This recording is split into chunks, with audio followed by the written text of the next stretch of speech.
Hello guys! Ayan, nag-record sa asawa ko ng halo-halo. Ito, nabili natin yun sa isang Filipino store dito sa US. Yan. Meron na siyang nata, beans, munggo, at langka. Tapos, gumawa ako ng ube halaya kahapon. Yan. Lalagay natin ang ube. And then, nakagawa rin ako ng isang araw ng nilagang saging sa saba.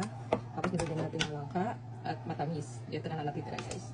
Tapos nag-request siya na mag-a-add ako ng ice cream. So, ito yung baso niya. Ito yung baso ko. Baso ni Mr. Baso ni Mrs. Tapos guys, ito lang ginagamit namin ice cube lang. Gumawa rin ako ng ice. And then, ito yung nabili namin na pag-crush ng ice. So, gawa na tayo.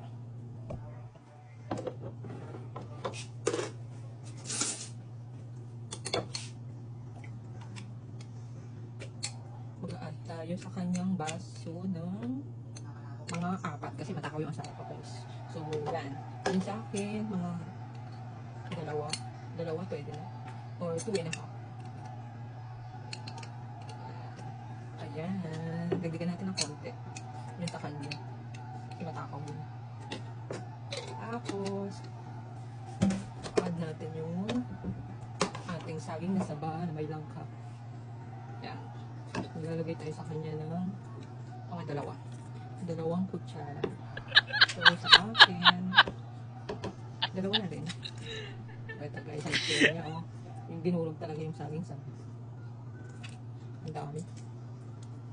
Yan. Nalagay na natin yung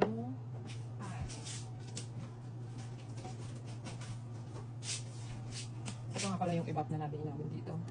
Yan, Kirkland. So, yan. Ganito lang yan. Lagyan ng ice. So, open mo siya dito. Mag-a-add ka lang ng cubes.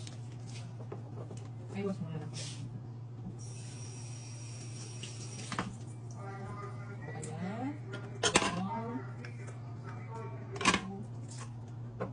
2, 3, and 4. So, ganito lang siya.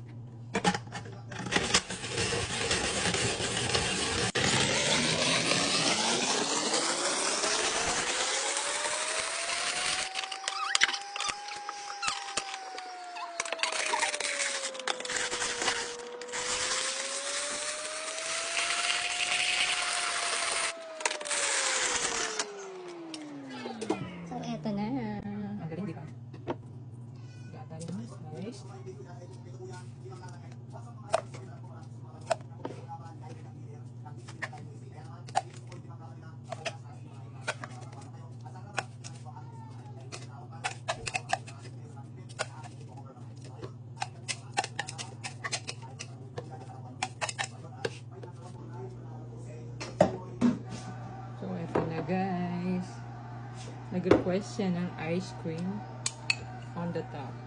Yun. Dagdagan natin.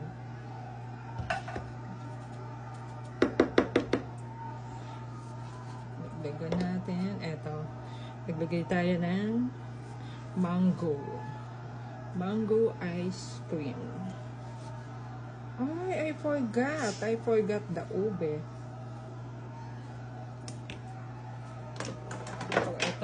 Sa side na lang natin yung ube. Sa side.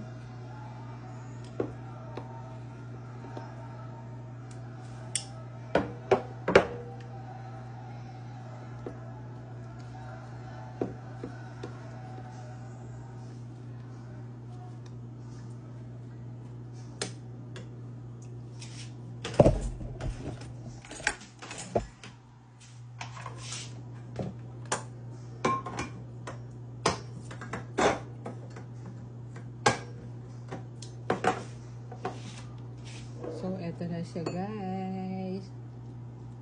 Halo-halo. Homemade halo-halo. Tapos lalagyan natin ng evaporated milk.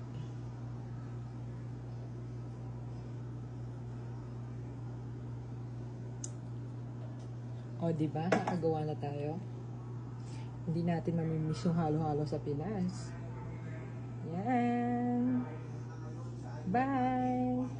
Gawa ka na rin, guys. Thank you.